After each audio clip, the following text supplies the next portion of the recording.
Happy Valentine's week. In today's episode, I brought my husband, Stephen Samuel, on as a guest where we talk about 7 things that your man wants, but might not ask for. It's good stuff. Let's jump right in.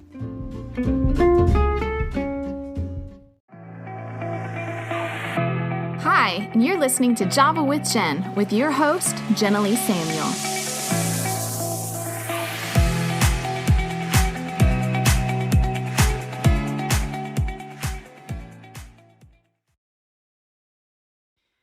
Okay, welcome back to episode 84 actually, but this is our second episode in February, and today I have secured my husband as the guest, Stephen Samuel. Mm-hmm. Say hello, dear. Hello, dear. And we are going to be talking about 7 things men want but might not ask for. Now, I'm not going to lie, I shamelessly stole this content from Matt Boggs on YouTube. I thought it was fascinating, so I want to give him all the credit for this genius. However, I wanted to pull in my husband's perspectives. We want to address some of these, male-female topics. Now, Stephen, how long have we been married? 17 years almost. Yep, 17 years in March. So we come from a few years of marriage. Okay, so number 1, 7 things men want but might not ask for because maybe it's intrinsic to their nature, so they don't realize they want it, or they don't feel like they can ask for it. Whatever it is, 7 things. The first one is, he wants you to be happy, his woman. He wants you happy. It is written into the male DNA code that their woman is their pride and joy, and they want her to be happy. And Matt says this is because it's a direct reflection to him of his ability to succeed as a man in taking care of his woman. A happy woman means she's well taken care of. So, Stephen, what are your thoughts on this? Happy wives, happy life. Did you have a summarized? No. He brought in all kinds of heavy theology. We started the recording over again. I was like, wait. This is a different kind of episode. We're going light with this one. Anyways, okay, so you agree? You think that's... I think it's very true. Okay. True. And I've heard that actually some men love the sounds of like a female singing in the house, or the sounds of female laughter and the sight of her laughing and playing, because all that lightheartedness is both feminine and also just bright and refreshing. I would much rather have a happy man in the house too. Okay, number 2. He wants you to take interest in his interests. Now, granted, this goes both ways. I really like when Stephen takes interest in what I like. Sometimes this is a learning curve, but we all like when someone loves what we love, right? It builds connection. It makes us feel seen by them. So what would you say, babe? Do I take interest in your interests? As far as interests, I mean, it's like you see me, I see you, you see this makes me happy. And he gave the story about a guy who he called his long distance girlfriend. He loved football, he loved the Rams, and he was about to sit down and watch the game. So he called his girlfriend just to check in. They're long distance, so they couldn't be together. And he was like, "Hey, what are you doing?" And she goes, "What am I doing? What do you think I'm doing? I'm getting ready to watch the game." And she was like getting food and getting munchies, and she was all getting settled in to watch his favorite team play football because that's what he liked to do. And he felt like totally touched, and his heart melted, and he felt connected to her in a special way just because she was taking interest in what he likes. Yes. Didn't you feel like that when I was sitting with you? Listen, Jen became a Kansas City Chiefs critic within 20 minutes of learning who Patrick Mahomes was. Okay, I liked Mahomes. He's in all the commercials. He was the only guy I recognized, so I felt like we had connected. Mahomes from the Allstate commercial, not from the game. No, I recognized him from the game too, because the camera kept panning to him on the side of the field. Who is that guy they keep zooming in on? Anyways, well, Mahomes had the ball, and it was like the end of the game, and he should have been taking every risk to get it across the end zone. But no, he kept trying to find someone to throw it to and was running backwards. I was like, "Mahomes, what are you doing?" She became a critic overnight. Babe, I was trying to connect with you over football, yelling at Mahomes. We connected. All right. Lots of laughter. Okay, so the third one he wants but won't tell you is he wants you to initiate sex. I think some guys might communicate this to their woman. Yeah, I guess Would you say this is a valid desire? I think it just depends on every relationship. Some guys are way more interested than others as far as initiation goes or not. Yeah. Just depends. I did.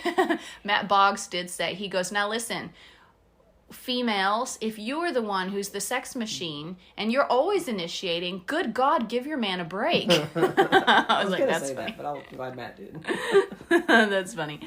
Okay, number 4, he wants to be praised and acknowledged. I feel like we've talked about this before. Yeah.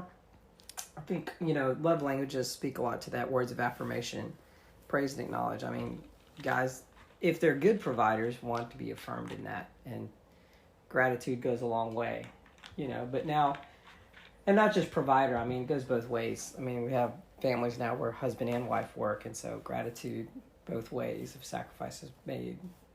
Okay, we understand that most of these are mutual. Mm-hmm. We just are interested in knowing what a guy thinks right now. A guy thinks, yes, this is very true.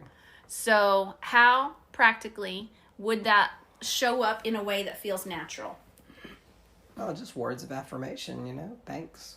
Like, thank you, babe, for... So an example that Matt gave, which we try to do this every time Steven takes us out to dinner. Mm-hmm. I remind the boys to tell Daddy thank you for taking us out to dinner. Or if Steven takes me on a date, I try to always make sure and say thank you for dinner. This is true. Right? This is true. And my mama taught me that. And I think... Go mama. Yeah, go mama. It's just important, those little things. And so it's those little things, right? Yep. When Daddy comes home tired from work, and in my heart I'm like, oh gosh, he's tired. Really, the better thing my husband taught me is to say, thank you, baby, for working so hard at work today. So hard that you've come home exhausted. That's exhausted. Okay. Anything else to add to that? Any pointers for the ladies? I would just say, gratitude brings down a lot of defenses. So. All right, that's a golden line. Okay, number 5.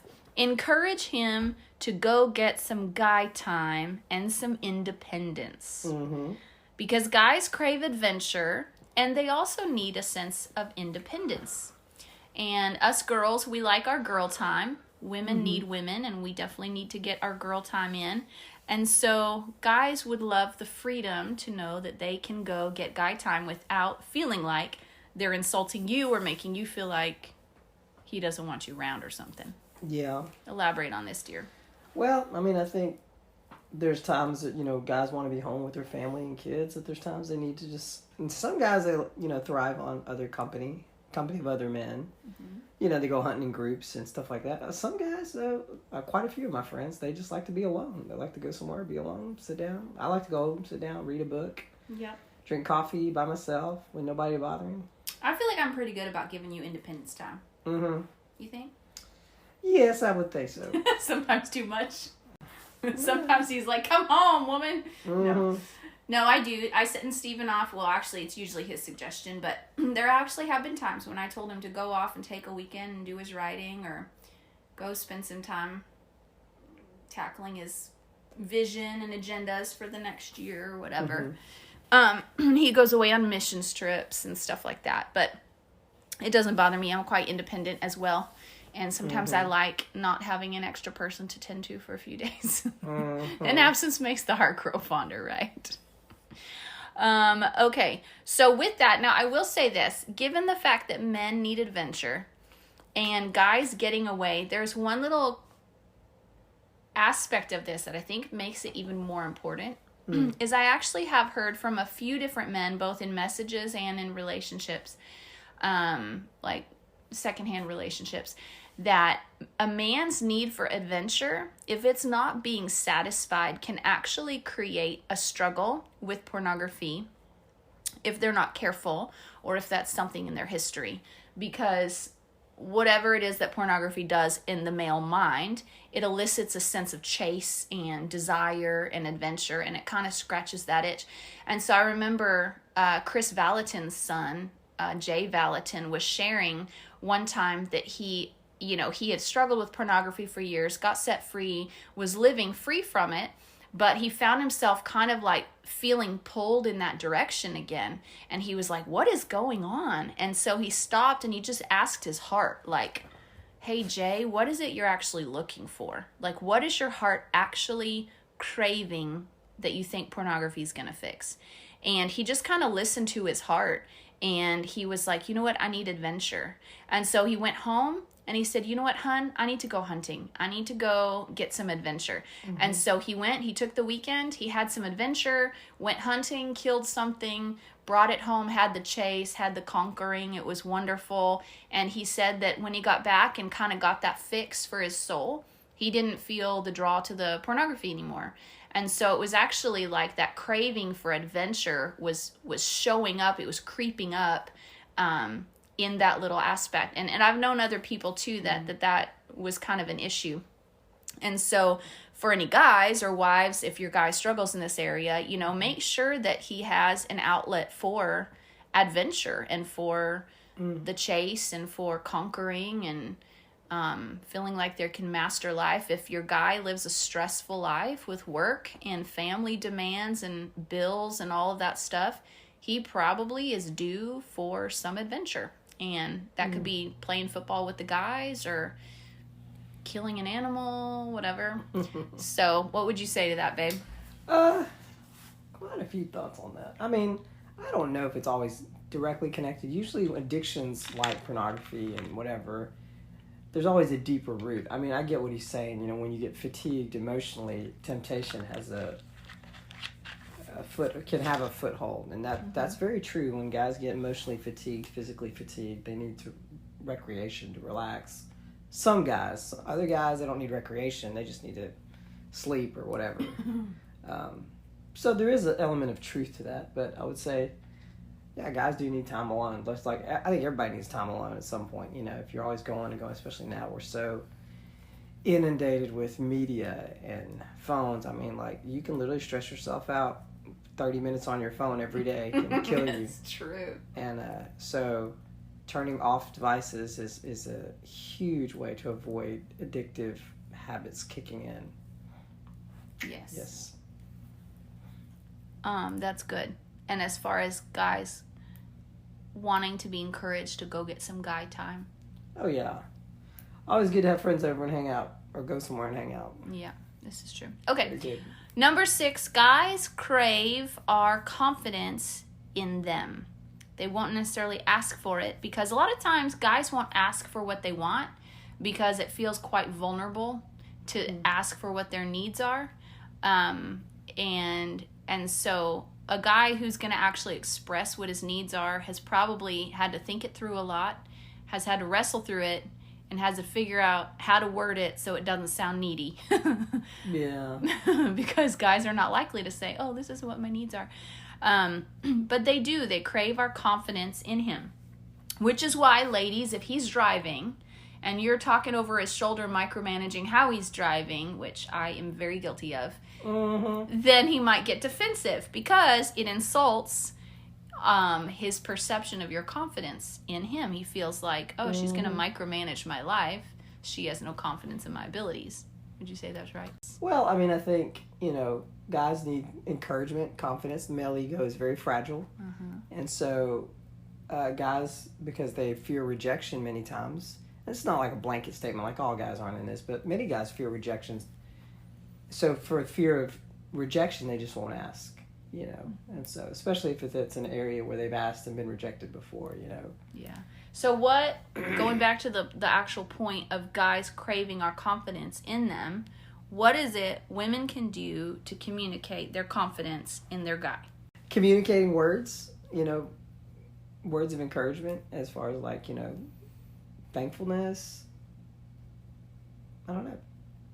That helps a lot when people are thankful. And then not being critical, like criticism really is it's a death nail, you know. And so if you find yourself, ladies, overly critical, always wanting to correct, even in a good spirit, you just have to be cautious that constant correction will come across as nagging, not encouragement or good advice. Yeah, I've found that women, we usually mean it in a good spirit, maybe. Sometimes it's just a critical spirit. But oftentimes when we're making suggestions, we're just trying to be helpful. But guys, once they get defensive, you know you've pushed that button of where he feels like you're not confident in his abilities. So micromanaging what he does is one way that we oftentimes cross that line. But keep in mind that showing faith in his abilities shows faith in the man himself. Because the guys really personalize the way they perform, right? Because at the bottom of a guy's heart, like we said in last week's episode, at the bottom of a guy's heart is that question, am I enough? Am I enough? Am I enough? Am I enough? And that's why men look at performance and there's so much competition, is because that's how they're proving to themselves they're enough. They're looking for the challenge. Every time they master a challenge, it feeds that question inside of them that they're enough.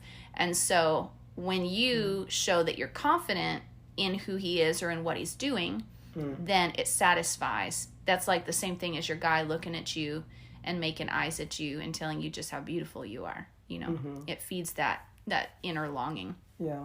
You know, I will say, though, a great way to kind of understand or evaluate if your guy struggles with confidence is if you look at the relationship between a guy and a man and his dad. If his dad is not an affirming person, then there's a lot of work to do.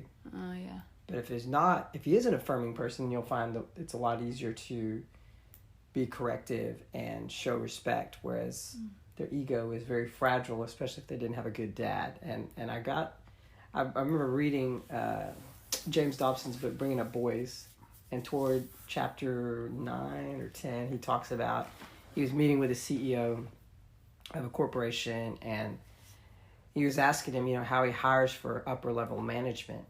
And he, we're talking, hundreds of thousands of dollars in salaries and pretty, we're not talking the janitor, we're talking hiring people that are in upper level management. Those decisions have an impact on the company. And he said what he'll do is he'd take out candidates, applicants, go take them for a day of fishing or, go hang out with them. And of course, the candidates think it's about what the activity is. And what the big question is that they don't anticipate is, question about how is your relationship with your father.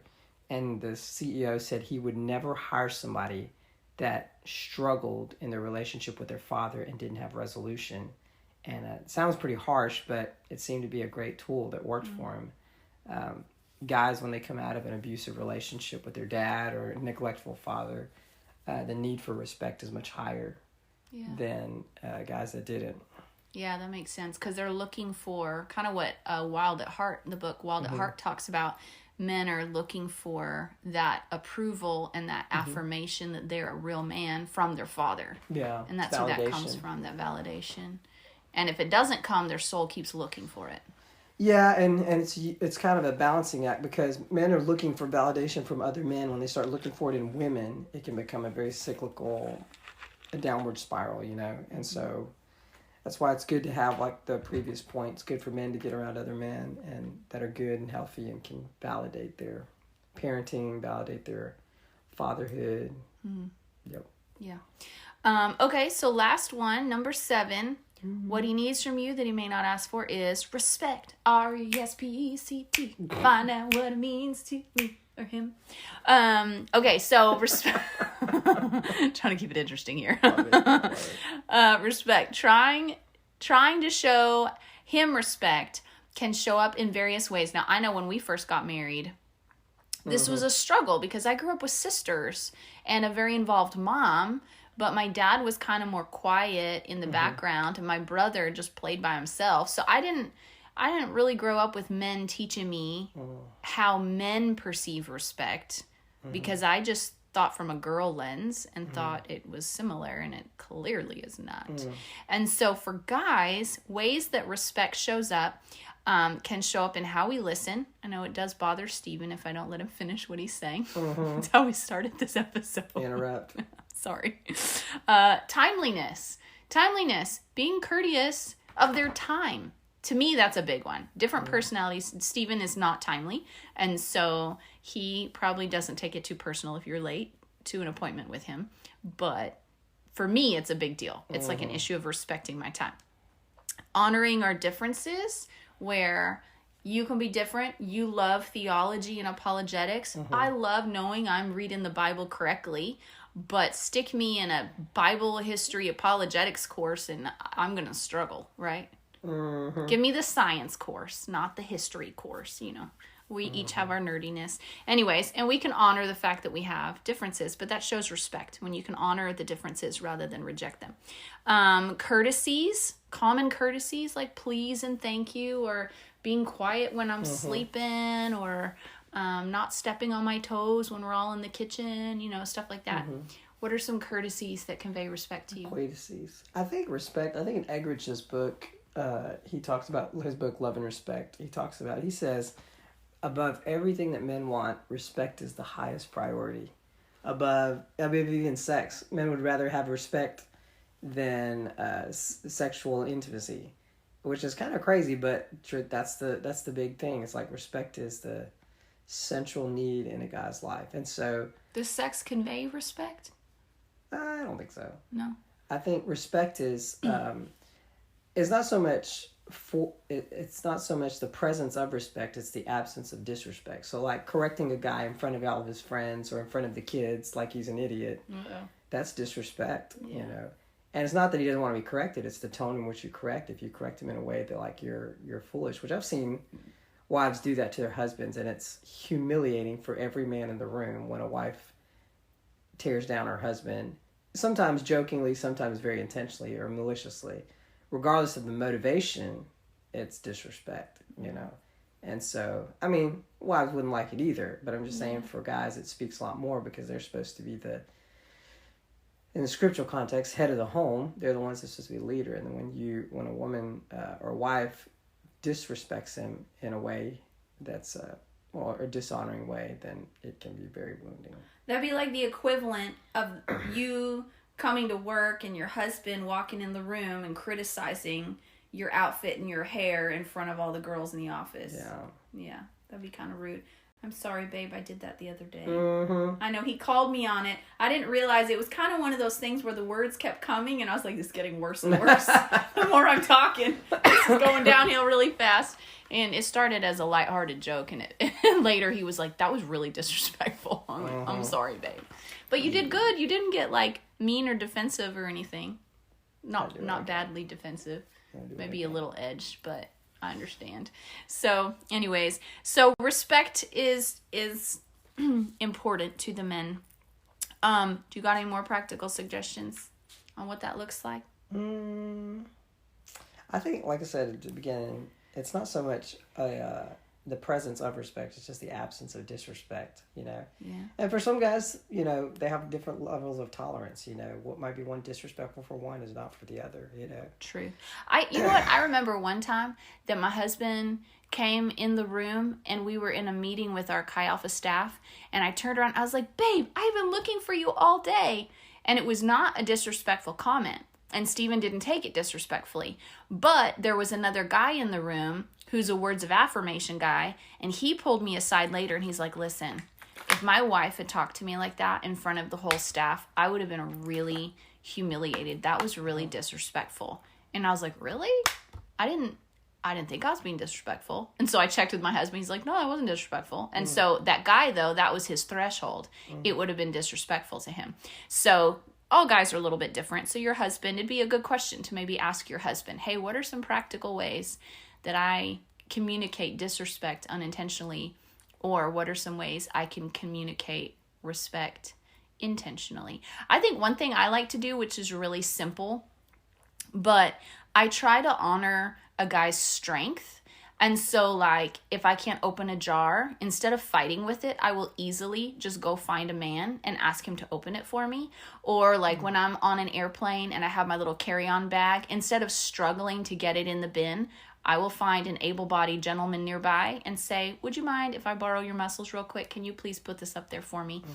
But I'll use a phrase like that because it's kind of lighthearted, you know, borrow your muscles, or would you mind helping me, or whatever.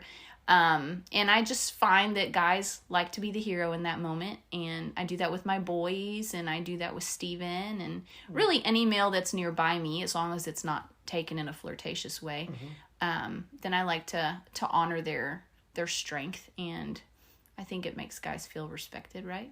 It does. It does. It does. Good point.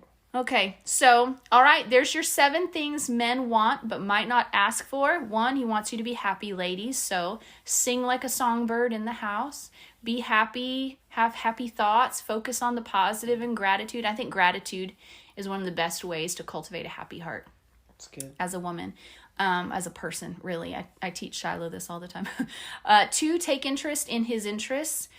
Don't feel, ladies, like you have to take interest in something that's literal torture for you.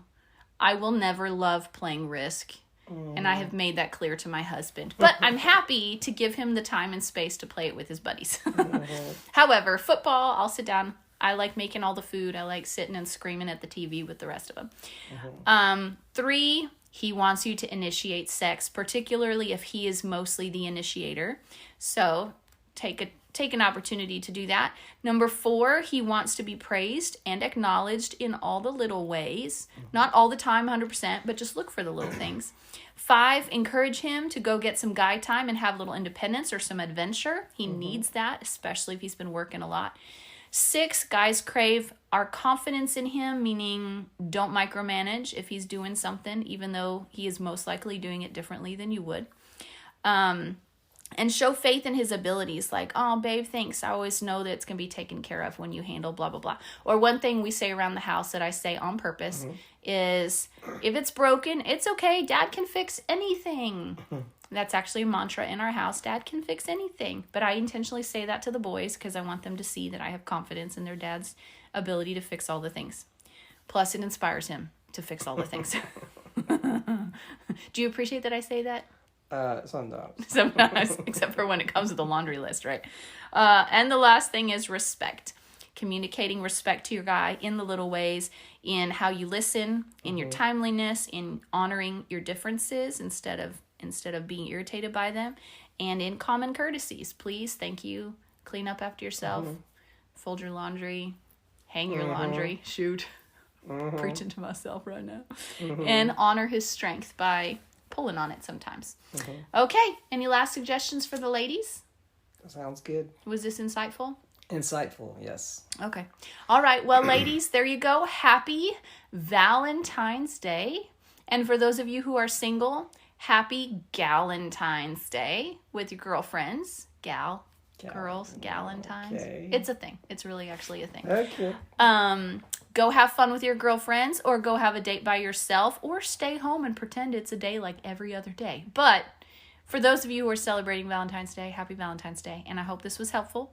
You can use these principles, honestly, in any relationship with any man, except for the initiating sex one. Yeah, don't take that outside of the bedroom. But all these other ones are great ways to just show honor to the men around you, to your boys, to your family members, to your coworkers, and especially to your husband. So thanks, babe, for coming on the show. It's an honor. I appreciate it. Do you guys like having Steven on the show? Leave me some feedback if you do. I know. These episodes always get a little extra watches, so I know you've got your own little fan club out there. I got him out there. All right. Y'all have a great Valentine's Day. See you next week.